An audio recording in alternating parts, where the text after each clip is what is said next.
सनातन धर्म में एकादशी की बहुत महिमा है। आइए कुछ समय हम एकादशी की महिमा सुने।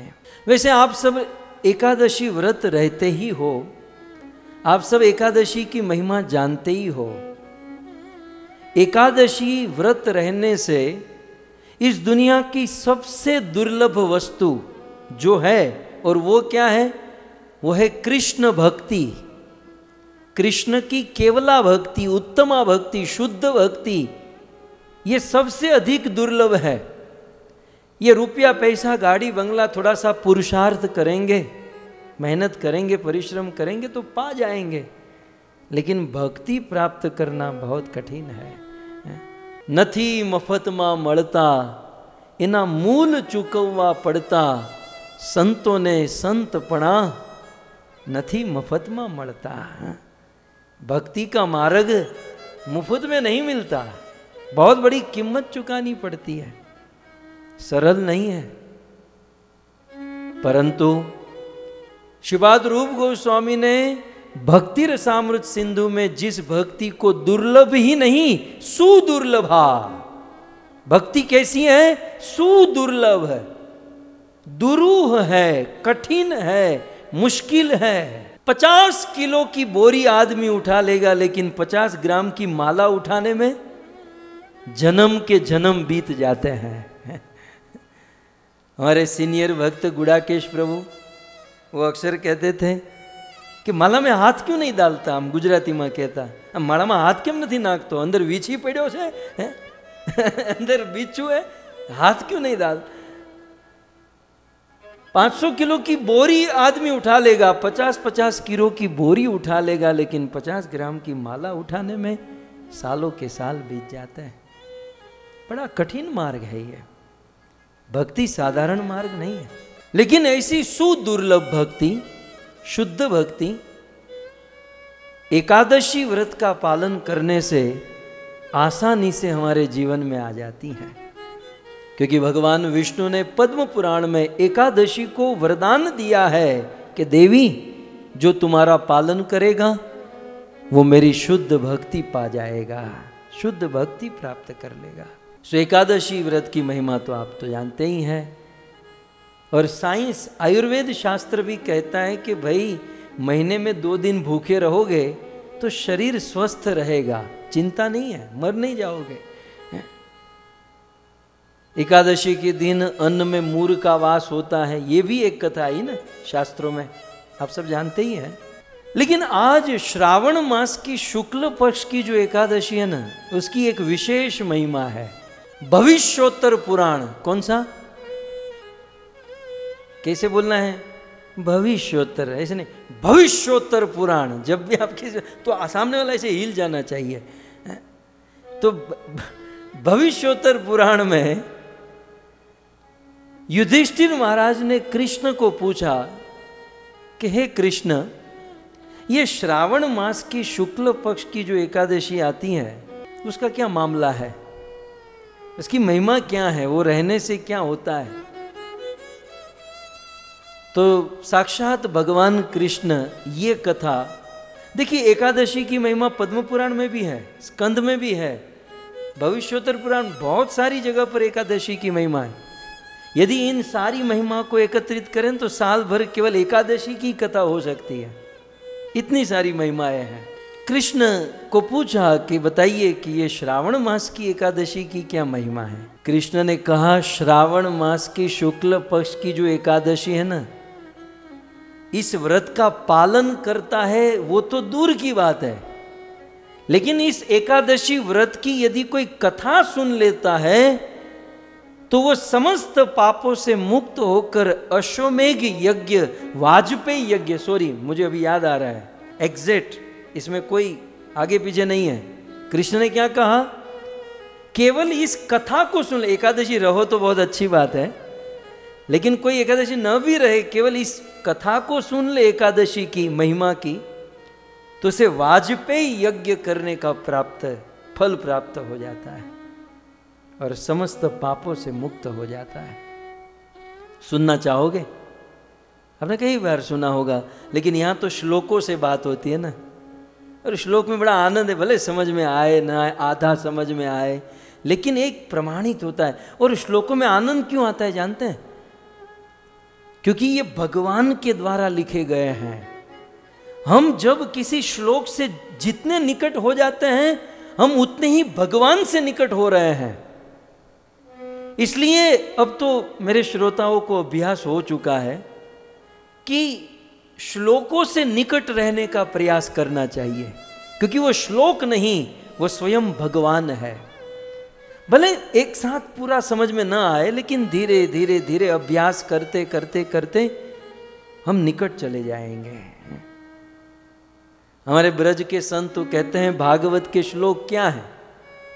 भागवत का जो पेजिस है वो सफेद रंग का है, और ऊपर जो श्लोक छपा है वो काले रंग का है। सफेद रंग राधा रानी और काले रंग कृष्ण। ये भागवत और कुछ नहीं, राधा और कृष्ण का स्वरूप है। बस उसे देखना है, उसे समझना है और जीवन धन्य करना है। आइए मैं सीधा शुरू करता हूँ। श्लोक आपकी स्क्रीन पर रखता हूँ, आप आस्वादन के, आप डूबिए। ये जितने भी श्लोक आ रहे हैं ये कृष्ण बोल रहे हैं, युधिष्ठिर महाराज को कह रहे हैं, और भविष्योत्तर पुराण में इसका वर्णन है। क्या कहते हैं? द्वापरस्य युगस्यादो पुरा माहिष्मती पुरे राजा महीजिदाख्यातो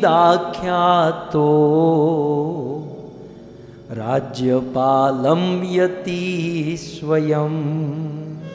श्लोक आगे पीछे ऐसे थोड़ा फोड़ा है ना, मैं जानबूझकर रखा हूं, आपको लगे नहीं ये वेद में से निकाला है, बिल्कुल एज इट इज आपके सामने। तो कहते हैं द्वापरस्य युगस्यादो पुरा, द्वापर युग के पूरा माने प्रारंभ में। द्वापर युग लगभग शुरू ही हुआ था, और उस द्वापर युग की शुरुआत में महिष्मतीपुरी का एक राजा था, और वो था अमरेंद्र बाहुबली। नहीं, वहां पर वो यही शब्द है उसने यूज किया था। अमरेंद्र ही ना, हमारे गुरु भाई है, इसलिए मुझे याद रहता है। तो महिष्मतीपुर नाम बहुत बड़ा है, और फिल्मों वालों ने इस नाम को यूज किया है। लेकिन भगवान श्री कृष्ण कहते हैं कि द्वापरस्य युगस्यादो, पूरा द्वापर युग के पूरा माने प्रारंभ में महिष्मतीपुर था, एक बहुत बड़ा राज्य जिसका नाम था महिष्मतीपुरी। और इस महिष्मतीपुरी के राजा जिसका नाम था राजा महीजित, दूसरी लाइन में राजा महीजित आख्यातो, महीजित नाम के राजा राज्यपालम यति स्वयं, वो राजा स्वयं महिष्मतीपुर पर राज करता था। बहुत विख्यात राजा था, धार्मिक राजा था, धर्मात्मा था और पराक्रमी था। अब राजा तो राजा होते ना, राजा के पास कोई कमी नहीं होती, खाना पीना सोना जो ऑर्डर करे सब कुछ फुल फैसिलिटी होती है।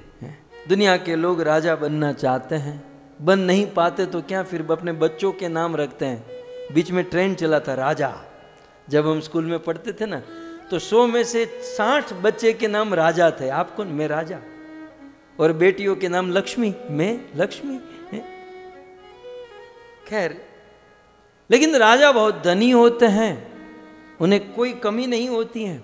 लेकिन कल आपने सुना ना, ये दुनिया गोल है, चाहे राजा हो या रंक, चाहे करोड़ों की इमारत में रहता हो या कोई दरिद्र झोंपड़ी में रहता हो, इस दुनिया में कोई पूर्ण नहीं है।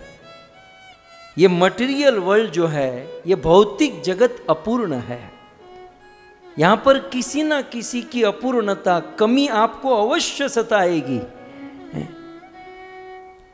किसी के पास रूप है तो धन नहीं है, किसी के पास धन है तो रूप नहीं है, किसी के पास धन और रूप दोनों है तो बुद्धि नहीं है, चौथा माला खाली। रूप धन दोनों है तो शरीर में रोग है, प्रॉब्लम है। दुनिया गोल है भक्तों, यहां किसी घटत घटत घट जाए। 150 किलो की चावल की बोरी उठाकर एक स्थान पर दूसरे स्थान पर आदमी चला जाता है, वो बोरी तो उठा रहा है, कंधे पर बोरी है चावल की, लेकिन वो चावल अन्न खाने को नसीब नहीं है। और जिसके पास अनाज के ढेर हैं, वो लोग डाइटिंग करते हैं। फणगा वाला मग खाता हो, खुणाम बेटा बेटा वाला कोबी ना पांदड़ा खाता हो, वो लोग खा नहीं सकते। जिसके पास है वो खा नहीं सकते, और जिनको भूख है उसे बेचारे को मिल नहीं पा रहा। संसार का ये नियम है। यहां पर भी यही हुआ। महिष्मतीपुरी का राजा था। फिल्म बनानी चाहिए है? फिल्म तो एक बनती है, यदि कोई डायरेक्टर हो तो एक बना लेना यार। मैं भी ऐसे ही वर्णन कर रहा हूं। तो महिष्मतीपुरी का राजा था, और महीजीत आख्य, तो महीजीत उनका नाम था। सभी ओर से सुखी था, सब कुछ था, लेकिन उस राजा के जीवन में एक दुख था। वो दुख क्या था? अगले श्लोक में भगवान श्री कृष्ण युधिष्ठिर महाराज को कहते हैं। किस शास्त्र में कहते हैं बोलो तो जरा, ऐसे ढीले ढीले नहीं, भविष्योत्तर पुराण में, ठीक है? तो भविष्योत्तर पुराण में कहते हैं कि भाई दुखी क्यों थे? पुत्रहीनस्य तस्यैव न तद राज्यं सुखप्रदम् अपुत्रस्य सुखं नास्ति इह लोके परत्र च इह लोके परत्र च। उस राजा के दुख का कारण क्या था? आपको संस्कृत आपको अब तो समझ में आ गया है ना, तो आपको बिल्कुल एक्सपर्ट हो गया है। पुत्रहीनस्य, उस राजा को दुख क्या था? महिष्मतीपुरी के राजा महीजीत, महाराज महीजीत को पुत्र नहीं था। पुत्रहीनस्य तस्यैव, और उस राजा को पुत्र नहीं होने के कारण तत् राज्यम, उस राज्य में जो सुख मिलता था वह सुख न प्रदम, सुख होते हुए भी राजा उस राज्य के सुख को भोगत नहीं पा रहे थे। इसलिए कहते हैं न तत् राज्यम सुख प्रदम। राज्य का सुख तो था लेकिन राजा भोगत नहीं पा रहा था, कारण उन्हें पुत्र नहीं था। अब भगवान कृष्ण अपनी ओर से एक सिद्धांत दे रहे हैं, और जो दूसरी लाइन में कृष्ण अपनी फेंक रहे हैं कि देखो भाई युधिष्ठिर, अपुत्रस्य सुखम नास्ति। जिनको पुत्र नहीं होता है ना, वो आदमी इतना सुखी नहीं रहता है। कहाँ? तो कहते हैं इह लोके परत्र च। पुत्र नहीं होने से इस लोक में भी सुख नहीं मिलता, और परत्र मरने के बाद जो लोक मिलता है वहां पर भी सुख नहीं मिलता। क्योंकि प्रत्येक जीव के हृदय में भावनाएं होती हैं, फीलिंग्स होती हैं, और उन अनेकों प्रकार की भावनाओं में एक भावना है वात्सल्य भावना। हमारे आपके जीवन में जो वात्सल्य भावना की तरंग है, वो तरंग हमारे अपने संतान, हमारे अपने पुत्र पुत्री ही पूर्ण कर सकते हैं। और जब पुत्र पुत्री नहीं होते तो वो वात्सल्य भावना की जो तरंग है वो पूर्ण नहीं हो पाती, और फिर जीवन में अनसेटिस्फैक्शन, असंतोष महसूस होने लगता है। इसलिए जिनके जीवन में संतान नहीं है ना, वे बहुत दुखी रहते हैं, चिंतित रहते हैं, संतान नहीं संतान नहीं, क्योंकि वो वात्सल्य भाव परिपूर्ण नहीं हो पाता। लेकिन यहाँ पर मैं जोड़ना चाहूँगा, कोई बात नहीं, कर्म के अनुसार संतान नहीं भी मिले कोई बात नहीं। हमारी संतान से हम वात्सल्य भाव कितना आदान प्रदान कर पाएंगे? वो सब स्वार्थी होते हैं।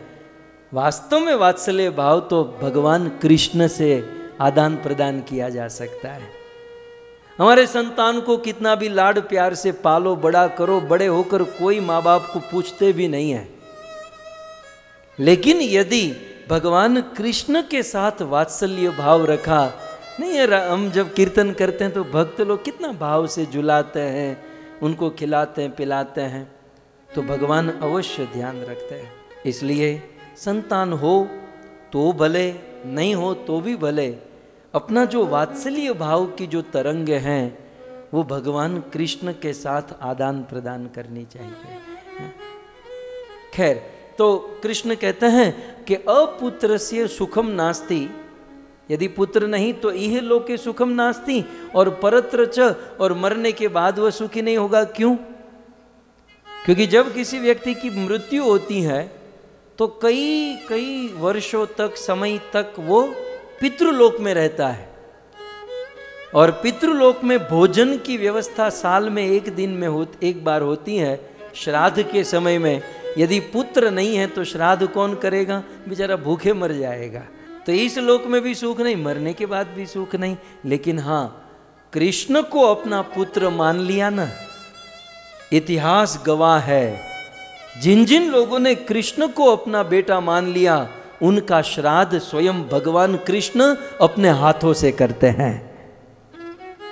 दुनिया के बेटे श्राद्ध करे या न करे इसमें क्वेश्चन मार्क है, लेकिन एक बार कृष्ण को अपना बेटा बना लो, श्राद्ध करने स्वयं कृष्ण आए। पहले तो कृष्ण वहां जाने ही नहीं देंगे पितृलोक में, और कदाचित गए तो भगवान स्वयं श्राद्ध करेंगे। और इतिहास गवाह, सैकड़ों भक्त, लेकिन मेरे मानस पटल में जो आ रहे हैं वो है वासुदेव घोष, गोविंद घोष। आज भी बंगाल में श्राद्ध के अवसर पर स्वयं भगवान आते हैं और वासुदेव घोष का श्राद्ध करके चले जाते हैं। आज भी बंगाल के लोग समझ नहीं पाते कौन आया, कब आया, लेकिन श्राद्ध किया, पूरे गांव को भोजन कराया और चला गया आज भी। तो इस प्रकार से आइए, महिष्मतीपुरी का राजा महीजित संतान नहीं होने के कारण दुखी था, क्या करे।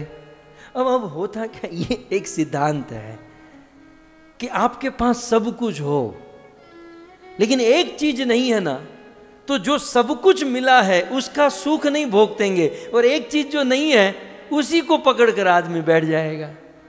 अब आप किसी के घर पर भोजन करने गए, हमारा तो रेगुलर अनुभव है भक्तों के घर पर भोजन करने गए और भोजन में आपको रोटी मिली, सब्जी मिली, खीर, पूड़ी, पकोड़े, ढोकला, ऊंधिया, श्रीखंड, पूरी, सब कुछ मिला, लेकिन पापड़ नहीं मिला ना, तो बस मन में यही खटकेगा, एक पापड़ हो जाता तो आनंद आ जाता। हाँ? रोटी खाते हैं, सब्जी खाते हैं, पापड़ मिल जाता तो आनंद आ जाता। बस वो पापड़ के दुख में जो मिला है उसका भी आनंद हम लोग ले नहीं पाते हैं। कहने का अर्थ यह है कि ये मनुष्य का स्वभाव है कि जो कमी, जो चीज़ नहीं होती उसी से आदमी जो मिला है उसका भी सुख नहीं भोगत पाता। रात दिन दुखी था, इसने क्या किया? भगवान श्री कृष्ण आगे कहते हैं कि हे युधिष्ठिर, इस आदमी ने क्या किया? सदो गतः प्रजा मध्य। एक दिन की बात, बहुत बड़ी सभा लगी थी, राजा सभा लगाते ना, लाखों की सभा लगी थी, और सभा के जो एजेंडा थे वो तो सब बाजू में रह गए, वो तो सब फिर कभी। लेकिन ये महीजित राजा इदम वचनम ब्रवीत, सभा के बीच में, अब राजा की सभा धर्मात्मा थी, धर्मशील प्रजा थी, तो उस धर्मशील प्रजा के बीच में ही महाराज महीजित ने अपना प्रस्ताव रखा। बहुत सुंदर प्रस्ताव। एक एक बात समझने लायक है। हमारे जीवन में कभी हम लोग मन में सोचते हैं ना कि हमने कभी किसी का बुरा नहीं किया, हमने कभी किसी का बुरा नहीं सोचा, फिर भी हमारे जीवन में बुरा क्यों होता है, फिर भी हमारे जीवन में इतना गड़बड़, इतना प्रॉब्लम क्यों है, हम तो किसी का बुरा नहीं करते। ये प्रसंग यहां पर आ रहा है। सारी सभा को संबोधित करते हुए राजा ने क्या कहा, आप देख सकते हैं। राजा कहते हैं, इह जन्मनि भो लोका न मया प्रातकम कृतम। हे लोगो, लोका माने हे लोको, लाखों की मात्रा में लोग बैठे थे। हे लोका, इह जन्मनि, इस जन्म में, मया मेरे द्वारा, पापम कृतम न, मेरे द्वारा मैंने बहुत ध्यान रखा है, मैं रोज हिसाब करता हूं कि इस जन्म में मेरे द्वारा किसी भी प्रकार का पाप नहीं हुआ है। न पापम कृतम, मया, और अन्यायोप ऊर्जितम वित्तम क्षिप्तम कोशे मया नहीं। मेरे राज्य के कोष खजाने में अन्यान्य उपार्जितम, अब ये समझने लायक है, अन्यान्य उपार्जितम। देखो हम सब गृहस्थी हैं और हम गृहस्थियों को अपनी पत्नी बच्चे घर का भरण पोषण करने के लिए चाहे जॉब करे चाहे बिजनेस करे, कुछ ना कुछ तो मेहनत करनी पड़ती है। तो घर चलाने के लिए जो धन संपत्ति अर्जन करते हैं, वेदों ने हमें कहा है कि वो धन संपत्ति नीति से कमानी चाहिए। तो यहां पर राजा क्या कहते हैं, अन्यान्यो उपर्जितम, अर्थात मैंने अनीति से कोई धन नहीं कमाया। जीव हिंसा करके, किसी को परेशान करके, किसी से झूठ बोलकर, किसी से ठगी करके, गलत करके अनीति का पैसा मेरे कोष में, मेरे खजाने में 1 रुपया नहीं है। राजा इतना कॉन्फिडेंस में था क्योंकि महिष्मतीपुरी का राजा था। सो अन्यान्योपर्जितम वित्तम क्षिप्तम कोशे मया नहीं, मेरे कोष में ऐसा कोई धन नहीं है जो मैंने गलत रूप से कमाया है, अर्थात मेरे पास शुद्ध पवित्र धन है। दूसरा आगे कहते हैं, ब्रह्म स्वम देव द्रविणम न ग्रहित मया क्वचित, मैंने आज तक ब्राह्मण और देवताओं से टैक्स नहीं लिया। राजा को छूट होती है ना, राजा को छूट होती है, सरकार को छूट होती है कि वो टैक्स ले, लेकिन ये राजा महिष्मती का राजा क्या कहता है, महिजीत कहता है कि ब्राह्मण अस्त्रम, मैंने ब्राह्मणों से कभी टैक्स नहीं लिया।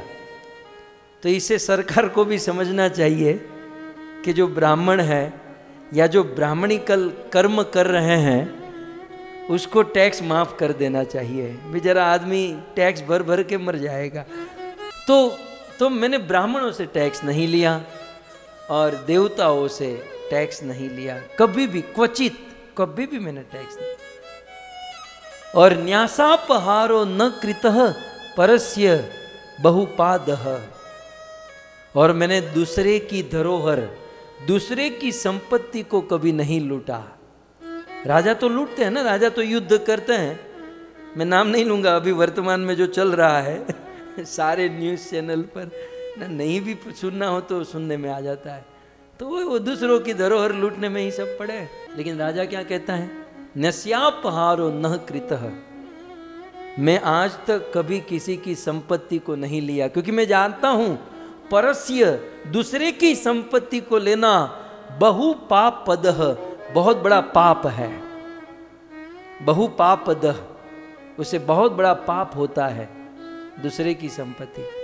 और इतना ही नहीं, मैंने गलत तो किया ही नहीं, और मैंने अच्छा क्या किया, सूतवत पालितो लोको, हे मेरी प्रजा, क्या मैंने आपको अपने बच्चे की तरह नहीं पाला।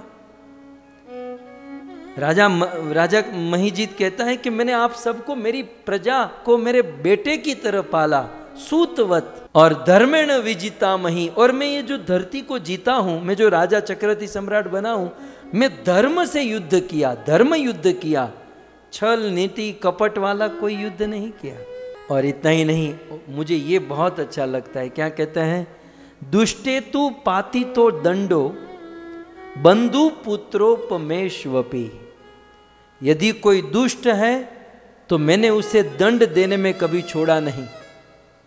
दुष्ट को मैंने सदैव दंड दिया, फिर वो मेरा भाई और मेरा बंधु भी क्यों न हो, मैंने कोई भेदभाव नहीं किया। और उससे भी बड़ी बात आगे क्या कहते हैं कि शिष्टा, और यदि कोई सज्जन है, सुपूजिता लोका द्वेषा शपी महाजना, वो दुश्मन भी क्यों न हो परंतु वो सज्जन है, तो मैंने सदैव उनकी पूजा की है। सीखना चाहिए लीडरों को, आजकल के समाज और संस्था के लीडरों को, ये सब जो सज्जन है, जो जेंटलमैन है, सज्जन है, वो शत्रु होने पर भी मैं उनकी पूजा किया हूं। और अपना परिवार वाला भी क्यों न हो, यदि दुर्जन है तो मैंने उसे दंड दिया है, मैं कभी धर्म नहीं चूका। महाराज महिजीत इस प्रकार से निवेदन कर रहा है। और इति वेवम ब्रजतो मार्ग धर्म युक्ते द्विजोत्तमा, हे ब्राह्मणों, हे मेरी प्रजा, इस प्रकार मैं धर्म के मार्ग पर तत्पर रहा। मैंने एक भी गलती नहीं की, न तो मैंने पाप किया, न तो मैंने अधर्म अनीति की, सबका ध्यान रखा। फिर भी मेरे जीवन में, आगे अगले श्लोक में कहते हैं, राजा कोई सुनिए, फिर भी कस्मात मम गृहे पुत्रो न जातस्त, इतना कुछ करने के बाद भी कस्मात क्यों, मम गृहे मेरे घर पर पुत्रो न जात, पुत्र नहीं हो रहा है, कोई पाप नहीं, कोई गलती नहीं, फिर भी मेरे घर पे पुत्र क्यों नहीं हो रहा है। हे द्विज विचार्यताम, कृपया करके हे प्रजा, मैं तो विचार कर थक गया, अब आप लोग विचार करो कि मेरे घर पर संतान क्यों नहीं हो रहा है। इति वाक्य द्विजा श्रुत्वा, इस प्रकार से ब्राह्मण और प्रजा ने महाराज महीजीत की बातों को सुना, और यह बात को सुनकर सारी प्रजा ने, क्योंकि राजा बहुत अच्छे थे, और सारी प्रजा ने ठान लिया जो भी है हमारे महाराज के इस प्रश्न का उत्तर हम खोज कर रहेंगे। भक्तों, उसी स्थान से सारी प्रजा वन में चली गई, और वन में जाकर तप करने लगी, खोजने लगी कि इसका उत्तर मिल जाए। और उसी समय महाराज महीजीत की प्रजा को वन में लोमस ऋषि का दर्शन हुआ। अब देखो, आप जब भी कोई चिंता में हो, मन में संशय है, प्रश्न है, कोई साधु मिल जाए ना, समझो काम हो गया। रावण की लंका में हनुमान पहुंचे और विभीषण मिले तो हनुमान जी को कंफर्म हो गया, अब अपना काम बन गया। क्योंकि साधु का मिलना बहुत शुभ माना जाता है। मतलब साधु मिला तो भगवान दूर नहीं है, बहुत निकट पहुंच चुके हैं हम लोग। तो लोमस ऋषि का दर्शन हुआ, लोमस ऋषि का परिचय, ये सब भगवान कृष्ण युधिष्ठिर महाराज को सुना रहे हैं। किस ग्रंथ में, कैसे बोलना है, भविष्योत्तर पुराण में लोमस ऋषि के विषय में इस साधु का परिचय देते हैं भगवान कृष्ण युधिष्ठिर महाराज को कि हे युधिष्ठिर, वो लोमस ऋषि कैसे हैं, तप्यमानम तपो घोरम, लोमस ऋषि ने तप करते हुए अपने पूरे शरीर को तपा दिया है। सो तप्यमानम तपो घोरम चिदानंदम निरामयम, वो चैतन्य परम आनंदमयी ऋषि है और परम आनंद में रहते हैं, और उनका शरीर भी बिल्कुल, उनका आरोग्य सुंदर है, और आरोग्य सुंदर, और इनकी उम्र बहुत लंबी है, आगे हम सुनेंगे। लेकिन इसका कारण क्या है, दूसरी लाइन में कहते हैं निराहारम, आरोग्य अच्छा रखना है और उम्र लंबी करनी है तो निराहारम, आहार को कम करना चाहिए, आहार को त्यागना चाहिए। इस दुनिया में भूखे कोई नहीं मरता, जितने भी मर रहे हैं ना, खा खा के मर रहे हैं। क्या हुआ, तो डायबिटीज हो गई, शुगर हो गया, ये खाने के ही तो सब रोग है ना। तो लोमस ऋषि, तो हम जानते हैं ना लोमस ऋषि की कथा, बहुत लंबी उम्र है इनकी, लेकिन इस लंबी उम्र का राज क्या है, वो आनंदमयी आरोग्य और सुंदर कारण निराहार, वो भोजन बहुत नहीं करते, और जितात्मात्मम, अपने मन को जीत चुके हैं, मन उनके वश में है। जित क्रोध, क्रोध को जीत चुके हैं, 2-5 मिनट के लिए नहीं, सनातनम, सदा सदा के लिए अपने क्रोध को और अपने मन को जीत चुके हैं, अपने भोजन को वे जीत चुकी हैं।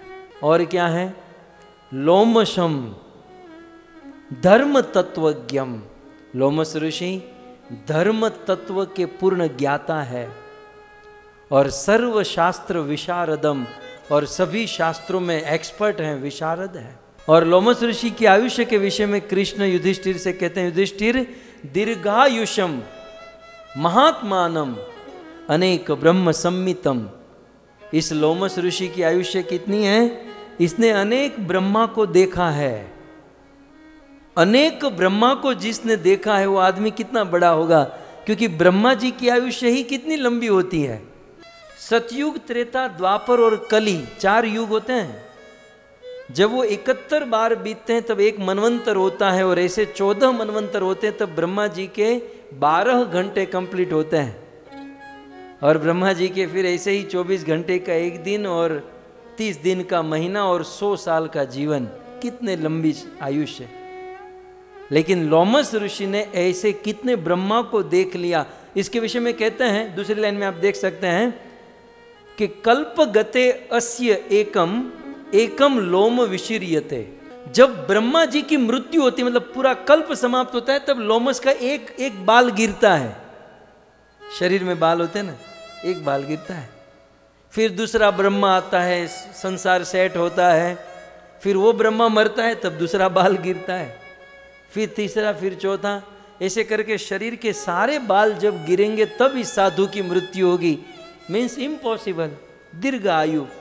लोमस ऋषि, ऐसे लोमस ऋषि महाराज महीजीत की प्रजा को वन के मार्ग में मिल गए, और बस महाराज प्रणाम किया और लोमस ऋषि को पूछा कि महाराज बस अब आप ही हमारा सहारा हो, हमारे राजा धर्मात्मा हैं, और राजा को प्रॉब्लम यह है कि उनको कोई संतान नहीं है, कभी कोई बुरा कर्म नहीं किया, तो कृपया करके आप बताइए कि हमारे राजा को संतान क्यों नहीं है, उनको पुत्र क्यों नहीं है। तब लोमस ऋषि, उन्होंने तो ब्रह्मा की हजारों विधियां देख चुके हैं, तो ये तो भूत भविष्य वर्तमान के ज्ञाता है। लोमस ऋषि ने कहा कि आपका राजा पूर्व जन्म में एक व्यापारी था, वैश्य, ब्राह्मण, क्षत्रिय, वैश्य और शूद्र, तो एक वैश्य परिवार से था, मीडियम परिवार से, मिडिल क्लास का आदमी था। एक गांव से दूसरे गांव जा जाकर माल सामान बेचकर अपना जीवन चलाता था, ये लोमस ऋषि कहते हैं। और फिर क्या हुआ, एक दिन की बात, ज्येष्ठ मास चल रहा था, ज्येष्ठ मास का शुक्ल पक्ष और द्वादशी का दिन। लोमस कितने एक्यूरेट हैं, आप देखो तो सही, कि इस राजा के पूर्व जन्म की बात तो बता रहे हैं, लेकिन वो दिन भी बता रहे हैं कि महाराज महीजीत पूर्व जन्म में ज्येष्ठ मास के शुक्ल पक्ष के द्वादशी के दिन विचरण करते करते किसी एक गांव की सीमा में पहुंचा। और अब ये श्लोक देखिए, अब आगे ये बताते हैं, उस समय मध्याह ने द्रुमणों प्राप्ते ग्राम सिमनी तृषा कुल। कहीं दूर से ये चलते हुए आ रहा था और धूप थी, इसलिए उनको बहुत प्यास लगी और उस गांव की सीमा में पहुंचा। और गांव की सीमा में उसने देखा रम्यम जलाशयम दृष्टवा, बहुत रम्य, बहुत सुंदर जलाशय देखा, एक सरोवर देखा, और जल पाने मनोदधो, और अपने मन में उस तुरंत जाकर जल पीने का विचार कर लिया। अब जैसे ही ये जल पीने गया, थोड़ा सा इमेजिन भी कीजिएगा, श्लोक भी देखिएगा, जैसे ही वो जल पीने गया तो सद्य सुता सवत्सा, एक गाय जो अभी अभी जस्ट अपने बच्चे को जन्म दे रही थी, सद्य माने तुरंत, अभी अभी, इमीडिएट, सूता बच्चे को, सवत्सा एक वत्सला गाय अभी अभी एक बछड़े को जन्म दे चुकी थी। और आप तो जानते ना प्रसव की वेदना होती है, तो उस गाय माता को बहुत प्यास लगी थी। तो सद्य सुता सवत्सा च धेनु स्नन अत्र समागता, वह गाय अपने उस ताजे बछड़े को साथ में लेकर उसी नदी के किनारे पहुंची। और वह गाय भी तृषातुरा निदाधारता तस्य चाप पपोतुसा, वो गाय अपने बछड़े के साथ आई और इस आदमी ने सोचा था कि मैं पानी पीऊंगा, लेकिन वो गाय दौड़कर आई और वो पानी पीने लगी। अब प्यास इसको भी लगी थी, तो इसने क्या किया, आगे कहते हैं लोमस ऋषि, पिबंतिम, पीती हुई गाय को, पिबंती वर्तमान क्रिया है, वो गाय पानी पी रही थी, लेकिन पीती हुई गाय को वारयित्वा, इस आदमी ने क्या किया, वो गाय पानी पी रही थी, उसको वार दिया, माने उसको दूर कर दिया, गाय को दूर कर दिया। तामसो तोयम स्वयं पपो, और खुद पानी पीने लगा। अब 5 मिनट रुक गया तो क्या परेशानी थी, लेकिन नहीं है। और ताजी वत्सला गाय बेचारी परेशान थी, पानी पी रही थी, उनको दूर कर दिया, जबरदस्ती खींचकर दूर किया। और तोयम पानी स्वयं पपो, स्वयं पीने लगा। लोमस ऋषि कहते हैं कर्मणस्तस्य पापेन, ये उसका पाप है। पानी पीती हुई गाय को रोक कर उसे दूर कर देना, ये उसका पाप है। और उस पाप के कारण दूसरी लाइन में आप देख सकते हैं कर्मण तस्य पापेन सपुत्र हितो नृपः, इस पाप के कारण ही उस राजा को पुत्र नहीं हुआ। वो राजा तो बन गया वो आदमी, लेकिन उसे पुत्र नहीं हुआ, क्योंकि पानी पीती हुई गाय को उसने वार दिया, उसने दूर कर दिया। मुझे आपसे इतना ही कहना है, पानी पीती हुई गाय को दूर करने से इतना बड़ा पाप लगा। जो लोग गाय को मारते हैं, काटते हैं, खाते हैं, न जाने उनकी क्या दशा होगी। तब प्रजा ने कहा कि अब पूर्व जन्म में हमारे राजा से पाप हो गया, अब इस पाप से मुक्त होने का कोई उपाय है? कृपया करके बताइए लोमस ऋषि, आप तो महान हैं। बोले हाँ, एक उपाय है। श्रावणे शुक्ल पक्षे तु पुत्रदानाम विश्रुता, एकादशी तिथिश्चास्ति, एकादशी तिथिश्चास्ति, कुरुध्वं तद्व्रतं जना, कुरुध्वं तद्व्रतं जना। आपके राजा से बहुत बड़ा पाप हुआ है, लेकिन श्रावण महीने की शुक्ल पक्षे तू पुत्रदा नाम विश्रुता, पवित्रोत्पन्ना या पुत्रदा, दो नाम है इस एकादशी के, पवित्रोत्पन्ना या पुत्रदा नाम विश्रुता, इस नाम से फेमस है। एकादशी तिथि चास्ति कुरुद्वम तद व्रतम जना, यदि तुम्हारे राजा श्रावण महीने की इस एकादशी व्रत का पालन करेगा तो पूर्व जन्म में जो गौ हिंसा, जो गौ माता को दुखी करने का पाप लगा था, उस जघन्य पाप से मुक्त हो जाएगा और उसे संतान की प्राप्ति हो जाएगी। इतना सुना, सीधे गए राजा के पास, और बस ये एकादशी आ ही चुकी थी। राजा ने एकादशी व्रत का पालन किया और युधिष्ठिर थोड़े ही समय के बाद राजा की पत्नी गर्भवती हुई और बहुत सुंदर संतान की प्राप्ति हुई। सो यूं तो एकादशी की महिमा अनंत है, एकादशी से शुद्ध भक्ति प्राप्त होती ही है, लेकिन साथ ही साथ एकादशी व्रत का पालन करने से हमारे इस जन्म के या पूर्व अनेकों जन्म के जो बुरे कर्म हैं वो बुरे कर्म भी नष्ट हो जाते हैं। और विशेष करके जिनको संतान नहीं होते हैं और संतान की प्राप्ति करनी है, श्रावण महीना शुक्ल पक्ष की इस एकादशी व्रत का पालन करें तो उसे संतान की प्राप्ति हो सकती है।